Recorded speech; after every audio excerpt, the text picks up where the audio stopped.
Desde afuera parecía que Patrick y Lindsay Clancy llevaban una vida de ensueño, una pareja joven y atractiva criando a sus tres hijos pequeños en su casa recién renovada en Duxbury, Massachusetts. Pero a puerta cerrada estaba ocurriendo algo más, algo que destruiría a esta familia. Los niños son asesinados así, como por estrangulamiento. El estrangulamiento puede hacer que una persona quede inconsciente en cualquier momento entre 10 segundos y un minuto, y eso depende de cuánto puedan luchar o resistirse. Cuanto más luchan o se resisten, más tiempo tarda. Lindsay Clancy le quitó la vida a sus tres hijos y terminó en una silla de ruedas. ¿Pero por qué lo haría? Los fiscales dicen que fue planeado, tramado y premeditado y quieren que esté encerrada de por vida. Pero el abogado de Lindsay dice que ella sufría de una enfermedad mental y que no debería ser considerada penalmente responsable. Ella ha aceptado la responsabilidad por los actos que resultaron en la muerte de sus hijos. Sin embargo, carecía de responsabilidad penal en el momento de los hechos como resultado de depresión posparto, psicosis e intoxicación involuntaria. Y ahora todo está listo para el juicio más importante del verano. ¿Declarará un jurado culpable o no culpable a esta madre confinada a una silla de ruedas por lo que les hizo a sus tres hijos? Este es el juicio más importante del verano, pero no será fácil ni para la fiscalía ni para la defensa. Para la defensa, se trata de una asesina de niños y los jurados odian los alegatos de insanidad mental. Pero se trata de una mujer con un historial documentado de depresión posparto. Así que el jurado la dejará libre. ¿Y qué va a decir la defensa? Soy Vinnie Politan. Vamos a investigar.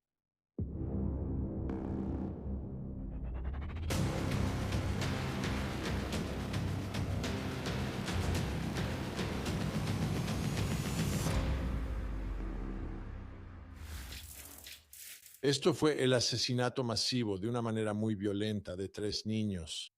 Y normalmente cuando ves un caso así, buscas el mal, buscas a un villano y quieres colgarlo. Este caso es un poco diferente, es una tragedia absoluta, y es una tragedia porque todo sucedió dentro de una familia. Una pareja joven con tres hijos pequeños, a quienes amaban, pero algo estaba pasando con mamá, con Lindsay Clancy. Y para este jurado tienen que observar esta trágica desintegración y destrucción de una familia e intentar averiguar por qué sucedió y si ella debe ser considerada penalmente responsable de sus propias acciones. No está en disputa lo que hizo, es por qué lo hizo y qué estaba pasando por su mente. Ahora, lo interesante en este caso es que el esposo de Lindsay, Patrick, está a su lado. Él ha pedido a la gente que la perdone. Él ya la perdonó.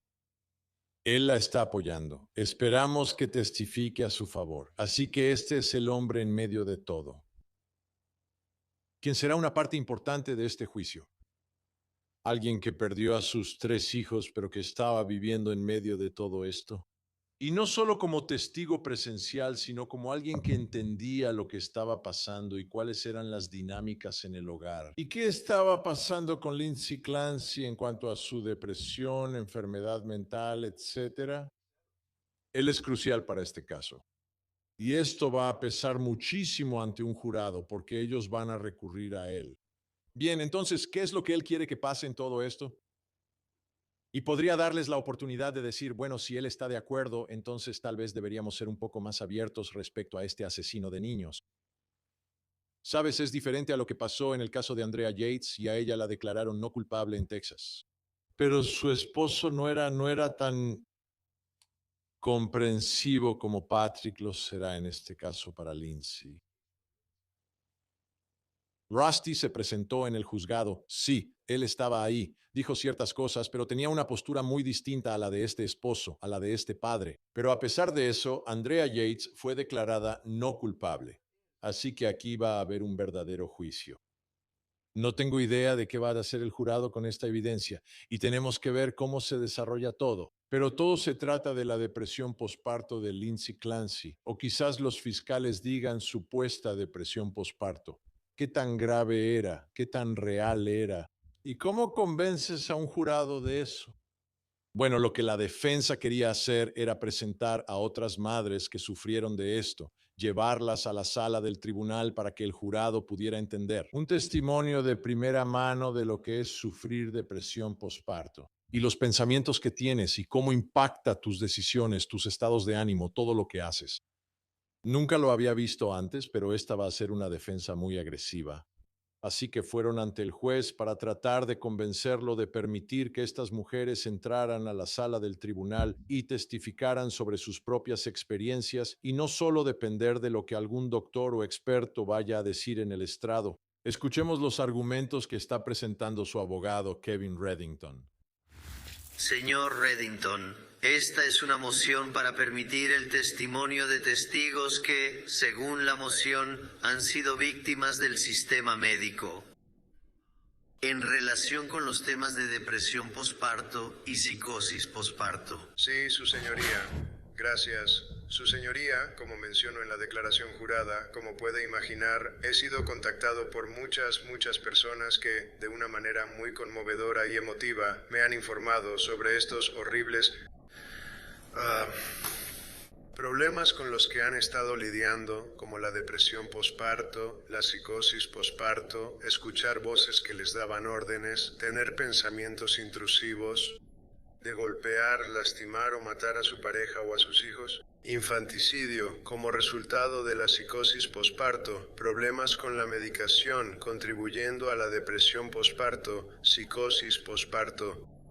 Y es tan fácil para nosotros como sociedad decir, en un caso tan preocupante como este, Dios mío, ella es culpable, tiren la llave, métanla a la cárcel y ya, porque eso hace que todos se sientan mejor. Es una reacción que nos hace sentir bien, pensar que, bueno, alguien ha sido castigado por hacer algo muy malo. Pero como sabemos, cuando se trata de cuestiones de falta de responsabilidad penal, no me gusta el término locura. Pero, sin embargo, cuando estás tratando con alguien que sufre de una afección médica o una enfermedad y que realmente ha experimentado algo que está tan fuera del entendimiento, si se quiere, de los miembros del jurado, de la gente normal, para que nosotros creamos que alguien está escuchando voces, la reacción inicial de cualquiera de nosotros, creo, en esta sala sería, vamos, no estás escuchando voces, ¿de qué hablas? Te lo estás inventando, estás tratando de evitar la responsabilidad.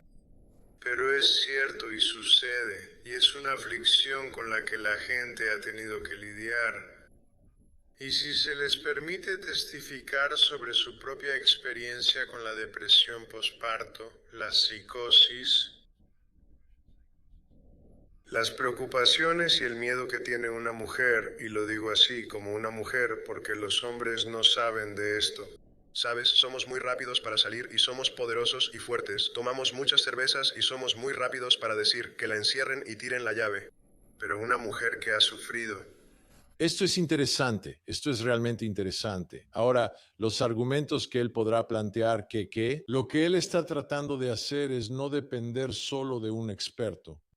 Porque ya sabes, cuando una parte contrata a un experto, la otra parte contrata a un experto y nunca están de acuerdo, ¿verdad? Así que un jurado tiene dos expertos, ambos calificados, ambos con experiencia y están diciendo cosas diferentes. Mientras que si tienes los relatos de primera mano, parece mucho más convincente, pero esto es inusual. Esto es Kevin Reddington, esto no es lo normal. O sea, nunca había visto el uso de un testigo de esta manera en todos mis años. Así que lo que él dice puede ser muy cierto, que tiene a todas estas mujeres listas que han experimentado cosas similares. La pregunta es, ¿debería permitirse esto en la sala del tribunal? ¿Es esa la manera en que decidimos si Lindsay Clancy estaba escuchando esas voces? ¿Si Lindsay Clancy debe o no ser considerada penalmente responsable? Una pequeña diferencia, pero lo que él dice, si este juez lo permite, es una prueba muy poderosa. Veamos. Quienes han soportado esta aflicción deberían poder testificar y decir, probablemente de una manera cargada de emoción, de manera muy creíble, yo también he escuchado esas voces de mando. Yo también actué siguiendo esas voces imperativas. Yo también he tenido insomnio. Yo también he tenido hedonismo, donde ni siquiera me importa si vivo o muero. No tengo emociones. No puedo sentir, no puedo reír, no puedo amar, no puedo odiar, y creo que eso es importante. Ahora, antes de revelar la identidad de estas personas, me parece que lo que debo hacer es presentarle la cuestión jurídica general a usted como evaluador preliminar de admisibilidad. Casi donde dirías, hipotéticamente creo que con suficiente prueba es admisible. Y estoy inclinado, su señoría, el juez, a permitir esa evidencia ante un jurado, momento en el cual, por supuesto, revelaría la identidad de las personas con su conocimiento y consentimiento, así como sus antecedentes médicos, y el gobierno podría entonces enviar a sus policías para interrogarlos, intimidarlos, hablar con ellos o hacer lo que quieran hacer. Pero si suben al estrado como testigos, tienen pruebas creíbles que presentar, así que es de dos partes. No puedo. ¿Ves? Y así va a ser durante todo el juicio. Quiero decir, él es realmente bueno, Kevin Reddick, como que lo mete ahí de pasada. Sí, el gobierno puede enviar a sus investigadores para intimidarlos, como presumiendo que van a hacer eso, que van a actuar mal, que van a comportarse mal. Pero estamos en Massachusetts, así que hay un antecedente, ¿verdad?, por el juicio de Karen Reed. Pero al final del día es interesante ver la manera en que él presenta todo lo que pone frente a la corte, porque va a hacer lo mismo frente al jurado. Veamos un poco más. Realmente dan sus nombres y direcciones sin saberlo. Usted puede decir como cuestión de ley que no es admisible. La experiencia individual de alguien con un narcótico, con una droga, con una enfermedad o un defecto no es admisible en el sentido de los detalles específicos de un juicio. Y si ese es el caso, entonces se cierra el tema y ahí termina todo. Pero tenía que plantear el tema de manera preliminar. Gracias, su señoría. Voy a incorporar lo que ya mencioné antes sobre la regla 14, la falta de notificación y el hecho de que fue solo una semana antes del juicio. Pero además, la abogada defensora no cita ninguna regla de evidencia que permita la admisión del testimonio de una persona común sobre estos temas. Él cita el Estatuto de Mujeres Maltratadas, pero en ese mismo estatuto se refiere al testimonio de expertos, no a personas comunes diciendo, yo tuve esta experiencia, así que la acusada también debió haberla tenido. Y entonces creo que a lo que llegamos es que se vuelve más perjudicial que probatorio, ya que permitirías que 16 personas entren y testifiquen sobre eso. Luego la fiscalía puede refutar eso con sus propios testigos. Mujeres que sufrieron de depresión y psicosis posparto, que no mataron a sus hijos, que se encerraron en un cuarto para no hacerles daño, que se subieron a un auto y se alejaron para no lastimar a sus hijos. Y entonces se convierte en un juicio dentro de otro juicio, y es más perjudicial que probatorio. Y no hay ninguna regla que permita su admisión. Y honestamente retrasaría el juicio porque entonces tendríamos que presentar una moción para obtener información sobre estos testigos, sus registros médicos, hacer que la policía los entreviste, lo cual tomaría tiempo, así que me opondría a esta moción. Me gustaría saber quiénes son estas personas que se encerraban en habitaciones y se metían en sus autos para evitar matar o lastimar a sus hijos. Solo entra a Facebook, están por todos lados. Pero no es precisamente ese el problema. Creo que lo que la fiscalía está diciendo es que esto no es solo un juicio dentro de un juicio. Serían 16 juicios dentro de este juicio. Entiendo el argumento, especialmente el tipo de comparación con el síndrome de mujeres maltratadas. Pero a medida que esos casos se desarrollan, estoy seguro de que el señor Reddington puede recordar cómo esos casos se volvieron cada vez más admisibles. Realmente dependía mucho del testimonio de los expertos. Y en este caso, anticipo que habrá expertos que hablarán sobre la realidad de esta depresión posparto y psicosis posparto. Así que eso se avecina. Y estos serán testimonios que vendrán de los expertos, creo, de ambos lados. No parece que haya duda de si la depresión posparto o la psicosis posparto son reales o no. Quiero decir, todos los expertos parecen estar de acuerdo en que es real. Así que, debido a la capacidad de obtener el valor probatorio de lo que esas mujeres aportarían al tribunal, los expertos pueden proporcionar eso. Así que voy a negar la moción en este momento.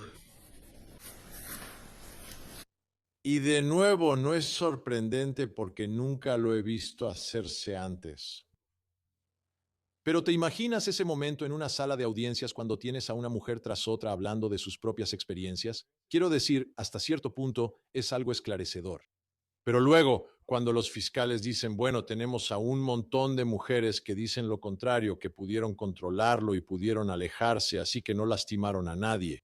Pero había un tema en común ahí, y el juez lo señaló, como diciendo, mira, ambos lados están de acuerdo en que parece que esto sí existe. No vamos a debatir si la depresión posparto existe o no existe. La pregunta es, ¿se vuelve tan abrumadora que no puedes controlar lo que estás haciendo? Tienes este impulso irresistible de actuar, no tienes control sobre tus propias acciones. Y es ahí donde empieza a surgir la falta de responsabilidad penal. Y de eso se va a tratar este caso. Así que sí, los expertos tendrán mucho que decir al respecto. Pero mucho de esto se va a basar en su caso en particular.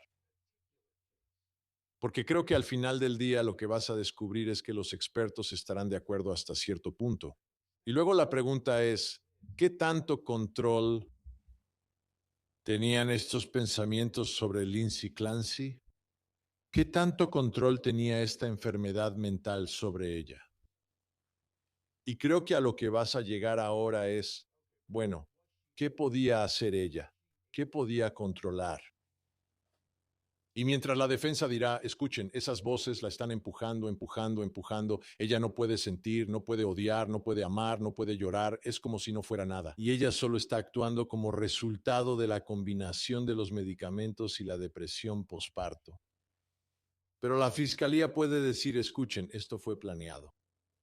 Esto fue planeado, esto fue premeditado, como que ella organizó todo ese día enviando a su esposo a hacer 2 mandados, a recoger un medicamento en la CVS y luego a recoger la cena.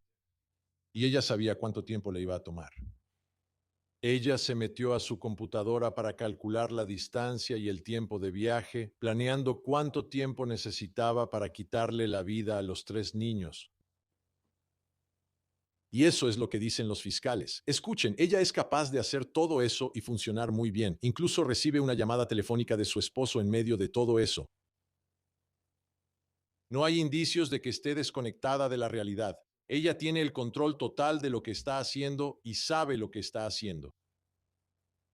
Y está tomando, ya sabes, todas las medidas para asegurarse de completar la misión que estaba planeando, que era matar a los 3 niños ese día. Así que esto va a ser más que una batalla ordinaria de expertos. Va a ser de otro nivel porque aquí hay antecedentes sobre Lindsay Clancy en los que voy a profundizar y un reconocimiento de su parte de que estaba enferma. En muchos casos que involucran insania legal o falta de responsabilidad penal, no tenemos acusados que realmente hayan tenido episodios o pensamientos o que estuvieran siendo tratados por algo. Está recibiendo tratamiento. Y eso es lo que hace que esto sea diferente. Así que no puedes decir que ella no está sufriendo de nada. No puedes decir que ella lo está inventando todo. La pregunta es, ¿cuánto impacto tiene esto en su proceso de pensamiento y en su capacidad para controlar sus propias acciones? Y algo que dijo Kevin Reddington ahí fue interesante porque llega al tema de la selección del jurado. Parecía pensar que el escepticismo vendrá de los hombres. No lo sé. No lo sé. Creo que podría haber algo de escepticismo por parte de algunas madres que nunca experimentaron esto. Y puede que haya algunas que sí tuvieron esos pensamientos, pero nunca actuaron ni hicieron nada al respecto. Así que creo que realmente depende de cada caso. Y creo que el proceso de selección del jurado y averiguar, ya sabes, la experiencia de todas las posibles juradas se vuelve muy importante en este caso, especialmente si son madres o han tenido hijos. ¿Cómo fueron sus experiencias como hombres? No podemos identificarnos con eso. Así que llegamos a esto casi sin ideas preconcebidas y probablemente vamos a estar más influenciados por los expertos que cualquier madre que esté en ese jurado. El día del asesinato, Patrick Clancy salió a recoger algo en CVS, a comprar la cena y luego regresó a casa. Y a lo que regresó fue a un horror absoluto, ¿verdad? Una situación difícil, muy difícil. Primero encuentra a su esposa. Pero la llamada al 911 que se hizo es muy importante en todo esto. Es como la reacción inicial del esposo, Patrick.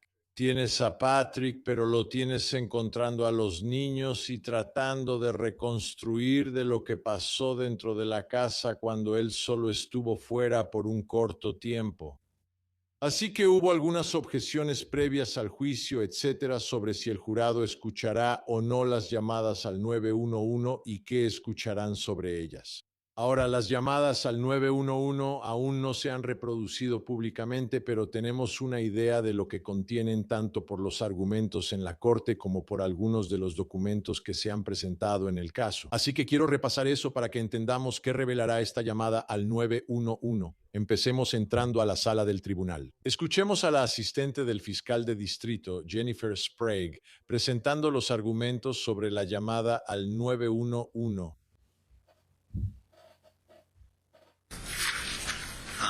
Se trata de la moción para admitir la llamada al 911 hecha por Patrick Clancy. Ella presentó una gran moción a la que no tengo objeción. Lo vi. Está bien, sí. Llegaré a eso. Sí, vi eso con la cantidad de personas, así que también lo permitiré. Hola. Y luego, con respecto a esto, que es el escrito número 103, la moción sobre la llamada al 911 adelante. Gracias, su señoría. Así que el primer tema sobre el derecho de confrontación no será un problema porque el señor Clancy testificará en el juicio. En cuanto a si esto es una exclamación espontánea, como expongo en mi moción, el señor Clancy llama al 911 cuando encuentra al acusado en el patio trasero, en el suelo. Él se le puede escuchar transmitiendo información a los operadores del 911. Ellos están preguntando sobre sus heridas. Él está diciendo que ella tiene cortes en las muñecas y el cuello. Ellos le dicen que aplique presión. Él les dice que no están sangrando. No necesito hacer eso. Así que se trata de su tratamiento, se trata de su condición. Es una emergencia en curso. Podría tomar unas copas por esto. No puedo, lo siento. Así que los voy a dirigir a la presentación. Estoy muy familiarizado con Laura, así como con los hechos de este caso. Y esta llamada al 911 a la cual, como siempre hacen los abogados, me opondría para que conste en el acta, como decimos. Pero voy a admitir que la jurisprudencia es abrumadora. Que si la persona está haciendo una declaración bajo el estrés de un evento emocional, que esto lo es, obviamente.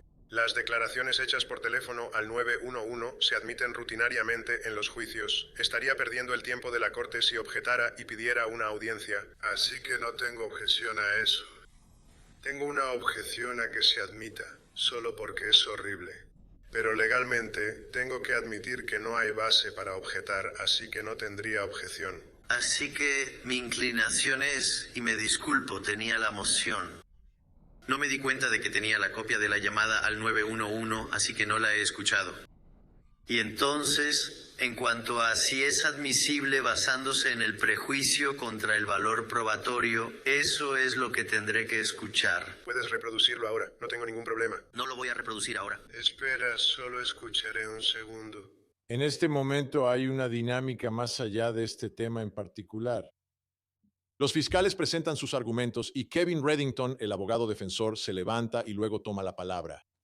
El juez está emitiendo un fallo, Kevin Reddington se levanta y empieza a tomar la palabra. Como que todos en la sala del tribunal saben que él es quien tiene más experiencia que cualquiera en el mundo de la justicia penal en Massachusetts, ¿verdad? Es muy respetado, etc.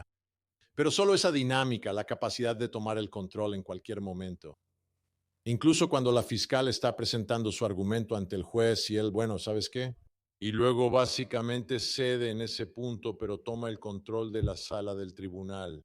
De nuevo, algo que vas a ver a lo largo de este juicio. Ahora, respecto a este tema, él no tiene problema con que se reproduzca, lo cual es interesante porque va a tener un impacto en este jurado. Escuchemos un poco más. Que se admita en este tribunal no me causa problema. Bueno. Eso es para otro día, especialmente porque tengo que escucharlo para ver si todo es admisible, si solo una parte es admisible, o ya sabes, solo algunas porciones, como con cualquier tipo de evidencia. Pero mi inclinación, después de haberlo leído y estar al tanto, es que estoy inclinado a permitirlo todo. Pero solo antes de que se presente ante un jurado, solo quiero asegurarme de haberlo revisado bien.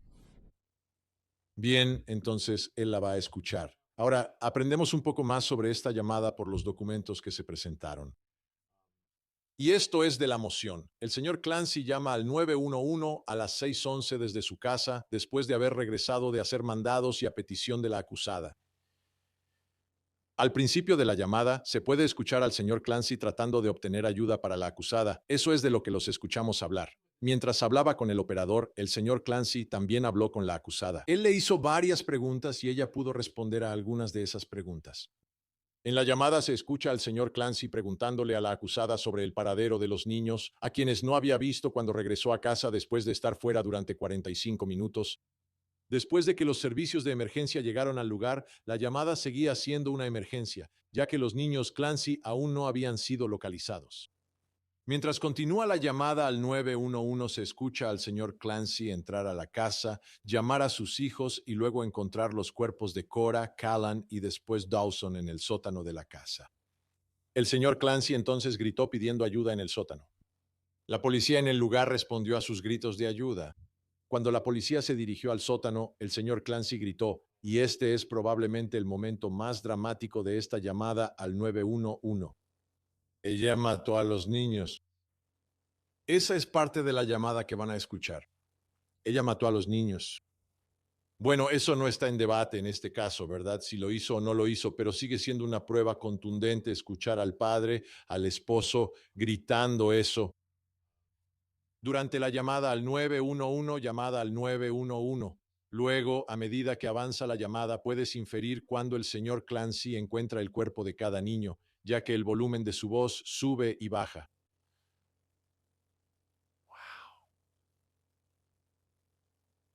El momento en que encontró a cada niño y la manera en que fueron descubiertos es una prueba relevante de cómo fueron asesinados.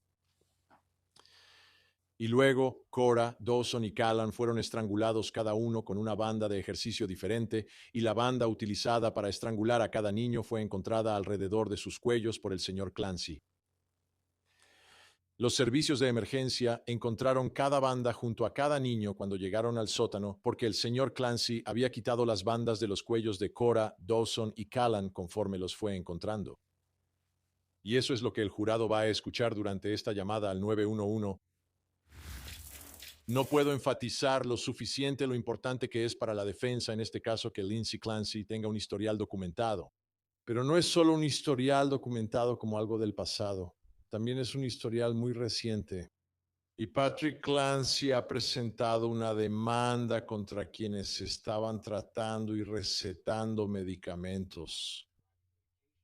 A su esposa, la madre de sus hijos, la madre que les quitó la vida. Así que puedes notar lo que Patrick piensa aquí. Él está culpando a los doctores, está culpando a los medicamentos, no está culpando a su esposa, no está culpando a Lindsay.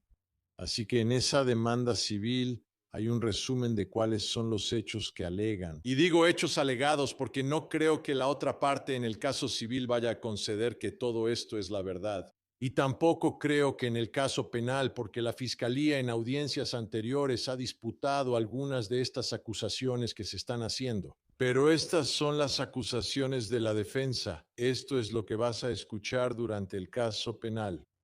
De acuerdo.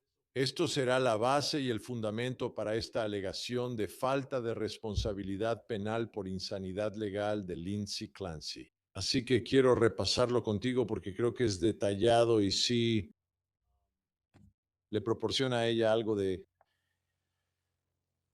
credibilidad al hacer esta acusación desde la perspectiva de la defensa.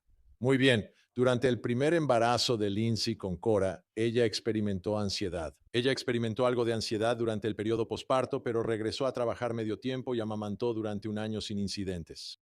Así que con el primer hijo, parece que todo estuvo bien. Después de su segundo embarazo, la ansiedad surgió aproximadamente 2 meses después del parto. Aunque a Lindsay le ofreció Zoloft un psiquiatra, ella lo rechazó debido a preocupaciones sobre la lactancia materna. Está bien. Así que con los primeros 2 hijos, ella sí experimenta algunos síntomas, pero no es nada grave. Lindsay dio a luz a Callan el 26 de mayo de 2022. Lindsay mostró una activación significativa y un comportamiento hipomaníaco, incluyendo un programa extenso de ejercicio que comenzó solo una semana después del parto. Aproximadamente a las 12 semanas posparto, el estado de ánimo de Lindsay cambió repentinamente a ansiedad y depresión. Experimentó una ansiedad debilitante, insomnio, dormía solo aproximadamente 3 horas por noche y agotamiento durante el día. Al reconocer que algo andaba seriamente mal, Lindsay tomó la iniciativa de buscar atención psiquiátrica. Esto es muy importante. Ella se está dando cuenta de que algo está mal. Está buscando ayuda. En su primera cita con el Dr. Tufts, la puntuación de Lindsay en la escala de depresión postnatal de Edimburgo, EPDS, fue de 23, lo que indica depresión severa. El Dr. Tufts le recetó Zoloft a pesar de la duda de Lindsay debido a la lactancia materna. Después de aumentar el Zoloft de 25 miligramos a 50 miligramos, Lindsay experimentó una reacción adversa severa. No durmió durante 48 horas, tenía pensamientos acelerados, la ansiedad empeoró y se sentía terrible. Lindsay informó de inmediato estos síntomas al Dr. Tufts en octubre de 2022 y el Dr. Tufts suspendió el Zoloft y recetó Ativan y Benadryl para dormir. El 16 de noviembre de 2022, el insomnio de Lindsay se había vuelto tan grave que fue sola a la sala de emergencias del Hospital South Shore en busca de ayuda. El médico de la sala de emergencias recetó trazodona para dormir, pero no fue eficaz. El enfermero Paul recetó Prozac el 21 de noviembre de 2022. Después de 4 días tomando Prozac, Lindsay informó que el medicamento intensificó su insomnio. Ella informó de inmediato a sus proveedores y el Prozac fue suspendido. Este fue el segundo antidepresivo que causó activación y empeoramiento del insomnio, una señal de alerta crítica para el trastorno bipolar que los proveedores no supieron reconocer. Trastorno bipolar, depresión posparto. El 25 de noviembre, la enfermera Paul recetó 3 medicamentos diferentes: Ambien, Remeron y Clonopin. El 26 de noviembre, después de tomar Remeron, Lindsay experimentó disociación, percibiendo el mundo a su alrededor como irreal, distorsionado y distante. No podía determinar qué era real. Se volvió desorientada, olvidadiza, confundida y desconectada de su propio cuerpo. No podía conducir y no podía estar sola. Estos síntomas, si un jurado los cree, realmente son la base para la falta de responsabilidad penal. El 29 de noviembre, Lindsay comenzó a recibir tratamiento con la enfermera Gelota. Lindsay informó que estaba ansiosa y asustada por lo que estaba pasando. Se culpaba a sí misma. La enfermera Gelota consideró correctamente un cuadro bipolar y recetó Seroquel, un antipsicótico y estabilizador del ánimo. Después de comenzar con Seroquel, desarrolló ideas suicidas y empezó a experimentar lo que describía como pensamientos intrusivos que en realidad eran alucinaciones auditivas. La voz decía: no seré el mismo, quiero morir. Ahora hemos llegado al siguiente nivel de presentar este tipo de evidencia. Si un jurado la cree, eso equivaldría a falta de responsabilidad penal. En diciembre, Lindsay estaba tan asustada por las alucinaciones que llamó a la línea de prevención del suicidio. El 6 de diciembre, Patrick asistió a una cita con Lindsay y la enfermera Shilada y relacionó los pensamientos suicidas de Lindsay con el Seroquel. Lindsay está 10,000 veces peor desde que tomó la medicación y preguntó si podían quitarle la medicación y empezar de cero para ver qué está pasando. Preguntó si podría haber habido algún error usando los medicamentos equivocados. El esposo, Patrick, lo está cuestionando. La enfermera de Lota reconoció que es posible. A pesar de esto, continuaron aumentando la dosis de Seroquel hasta 400 miligramos por día. Así que ahora también tienes al esposo, Patrick, de acuerdo en que estos medicamentos están empeorando todo. La defensa tiene a quien echarle la culpa, a la enfermera y a la medicación. El 15 de diciembre. Patrick llamó a la oficina de la enfermera para informar que Lindsay había tenido una semana devastadora. Lindsay tuvo alucinaciones todo el día. Eran fuertes. Nunca volveré a ser la misma. Nunca volveré a ser yo. Estás dañada. Nunca volverás a ser la misma. Tu única opción es morir. Lindsay le dijo a su esposo: tengo pensamientos de hacerle daño a los niños. Boom. También le contó a su madre sobre estos pensamientos. ¿Vendrá la madre a testificar sobre esto también? Debido a que estaba en un estado psicótico, Lindsay también tenía delirios paranoides de que la gente podía escuchar sus pensamientos y que la encerrarían en un hospital y le quitarían a sus hijos. Los pensamientos suicidas cada vez más intensos de Lindsay provocaron una visita al Massachusetts General Hospital el 20 de diciembre, así que ahora está hospitalizada. El 21 de diciembre ella misma ingresó al programa de hospitalización parcial diurna para mujeres y bebés en el Hospital de Providence. Está destinado a pacientes con depresión posparto. El doctor Díaz concluyó que Lindsay no tenía depresión posparto y rechazó un diagnóstico de trastorno bipolar porque no había antecedentes de hipomanía, psicosis ni antecedentes familiares. Así que ahora tienes a otro a quien echarle la culpa. Échasela ahora al doctor Díaz. Sal del hospital, no tienes nada. El doctor Díaz aceptó su creencia de que los síntomas se debían a una sobremedicación y recomendó reducir el Seroquel. Después de la reducción de Seroquel, resurgieron las ideas suicidas. El 30 de diciembre, Lindsay fue a la sala de emergencias y ahí sugirieron su ingreso al Hospital McLean. El 31 de diciembre, Lindsay se internó en McLean. La colocaron en una unidad cerrada con controles por riesgo suicida cada 15 minutos. Esto fue del 31 de diciembre al 3 de enero. Estamos a solo unas semanas antes de que los niños sean asesinados. El doctor le aconsejó a Lindsay que dejara el Seroquel y las benzodiazepinas y le recetó trazodona para dormir. El 4 de enero, Lindsay preguntó si podía ir a casa para el cumpleaños de Cora porque sus pensamientos habían mejorado desde que le bajaron el Seroquel. Le autorizaron el alta. Lindsay regresó al tratamiento con el doctor Tufts.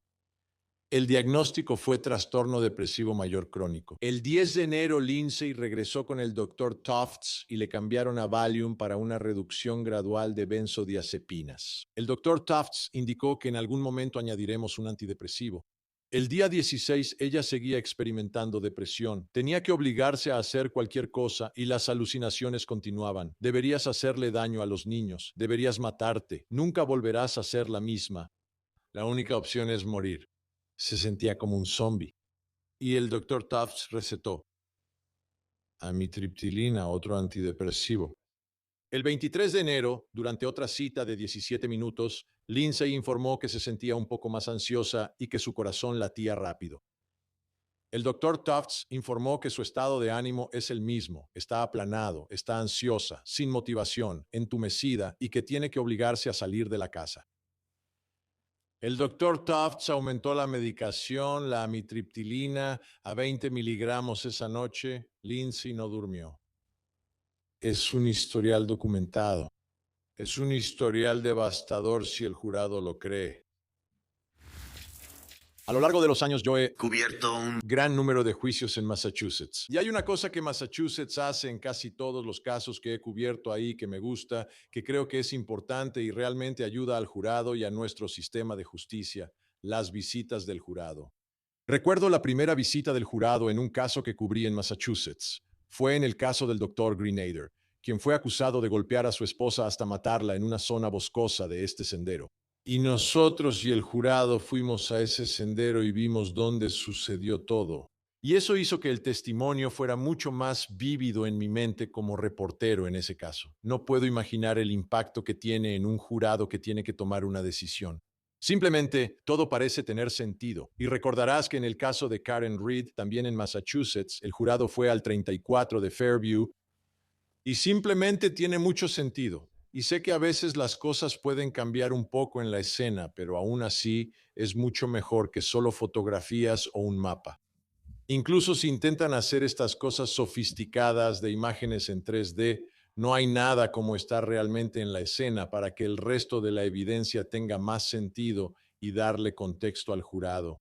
Y en este caso, vamos a tener una visita del jurado. Escuchen al juez y a los abogados discutiendo sobre la visita del jurado. Con respecto a la visita, sé que permití la moción de la Fiscalía para la visita. Era una orden propuesta junto con la moción de la Fiscalía.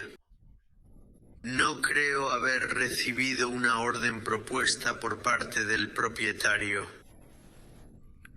Y él creo que se le invitó a proponer una, pero no he visto nada. Entonces, Fiscalía, ¿cuál es su posición respecto a su orden? ¿Qué opina al respecto? Bueno, yo lo estaba abordando como la mayoría de estos casos que hago. Normalmente le avisamos al propietario cuando estaremos ahí. Ellos se aseguran de que estén en casa y que la puerta esté sin llave, y nosotros entramos. En un caso como este, donde tenemos 18 jurados, tal vez enviarlos en grupos de 4 o algo así, para que vean lo que tanto yo como la defensa queremos que observen, y luego salir del lugar con una instrucción para los jurados. No deben abrir ningún closet ni nada por el estilo, ni tocar objetos personales, y creo que eso es básicamente lo que se logró en la orden que recuerdo. Sí. Señor Rington, no tengo... Ninguna postura al respecto, su señoría. Usted sabe que indiqué que no creo que sea necesario hacer la visita más los videos más las fotografías. Pero entiendo que usted ya ha tomado su... decisión al respecto. Así que es una casa que ahora está ocupada por un hombre y su pareja. No se parece en nada a como era antes cuando Lindsay y su familia vivían ahí. Así que lo dejo a su discreción en cuanto a cualquier detalle específico de la visita. Bien, mi intención sería, como dije, permitir la moción para la vista, emitir esa orden en línea con la orden propuesta que presentó la Fiscalía. Y luego, a medida que avancemos, podemos darle un aviso al propietario sobre eso. Tendremos a la policía y seguridad ahí para atender cualquiera de esas preocupaciones. ¿Sabes? En la orden respecto a los medios, también trataremos que no se tomen fotografías del jurado durante la visita. Así que... ¿Puedo hacer una observación? Su señoría, claro. Es una situación donde obviamente estamos tratando con personas que son civiles o profesionales, y esta no es una situación en la que estamos viendo un asesinato desde un auto en medio de una zona urbana donde hay peligro para los miembros del jurado y esas cosas. ¿Puedo pedir que el tribunal al menos limite la presencia policial? Quiero decir, ya estoy harto de los policías en motocicleta yendo y viniendo junto al autobús del jurado, y de los policías deteniendo el tráfico, y luces azules detrás de ti, luces azules frente a ti. No hay necesidad de ese tipo de presencia policial en este caso. Vamos a ir en autobús a una casa en una zona residencial en Duxbury y eso es todo. Entiendo que puede haber necesidad de, supongo, no sé, cerrar una calle o algo así, pero pediría que no tengamos una presencia policial tan abrumadora por razones obvias. Vamos. Podríamos irnos a un lado. ¿Tenemos un plan para eso por motivos de seguridad? Claro, sí. Tú... Ves por dentro, pero... Hay un patrón claro aquí con Kevin Reddington. No le gustan los policías, no confía en ellos, ¿verdad? Bien, vamos a mostrarte la casa porque esto es importante. Vamos a verla en Google Maps. Aquí tenemos una vista aérea. Y lo importante aquí es que la encontraron en el patio trasero, no en el patio delantero. Entonces, en su intento o falso intento de quitarse la vida al salir por la ventana y descolgarse por la pared de la casa o saltar, sabemos cuáles fueron los resultados. Pero todo eso fue en la parte trasera de la casa, así que él no lo descubre. Él llega a casa, entra por la puerta principal, así que él no la va a ver en el patio delantero, pero ella va a estar en la parte trasera de la casa y puedes ver que esa zona está algo aislada. Un buen vecindario, un bonito vecindario residencial. Obviamente la casa va a verse un poco diferente ahora de cómo se veía antes, pero ahí puedes ver el segundo piso, el segundo nivel por el que ella habría bajado. Y va a haber algunas pruebas, incluidas pruebas controvertidas sobre si realmente saltó o no, si realmente estaba intentando quitarse la vida o no. Eso no está siendo admitido por los fiscales en este caso en absoluto. También tenemos más imágenes de Silo como esta, del interior de la casa. Ahora, obviamente, la casa no va a estar igual que como estaba en ese entonces. Pero creo que lo importante es la distribución general, porque los niños fueron encontrados en el sótano y ella estaba arriba. ¿Qué tan fácil o difícil sería acorralar o reunir a los 3 niños para cometer este acto? ¿Y qué estaba pasando dentro de la casa? Porque va a haber testimonios sobre eso. Y van a escuchar esa llamada al 911. Así que cuando realmente visites la casa y la veas, podrás entender lo que él encontró arriba y luego bajando al sótano de la casa también. Creo que todo eso simplemente le da al jurado una oportunidad de juzgar mejor el resto de las pruebas. Así que creo que la visita del jurado es una gran idea y será otra pieza importante de todo este caso para los fiscales. Muy bien, amigos. Este será el juicio del verano, así que abróchense los cinturones y prepárense. Lo estaremos cubriendo, pero eso es todo por ahora. Soy Vinnie Politan. Muchas gracias por vernos. Hasta la próxima. Mientras tanto, por favor, no olviden abrazar a los niños.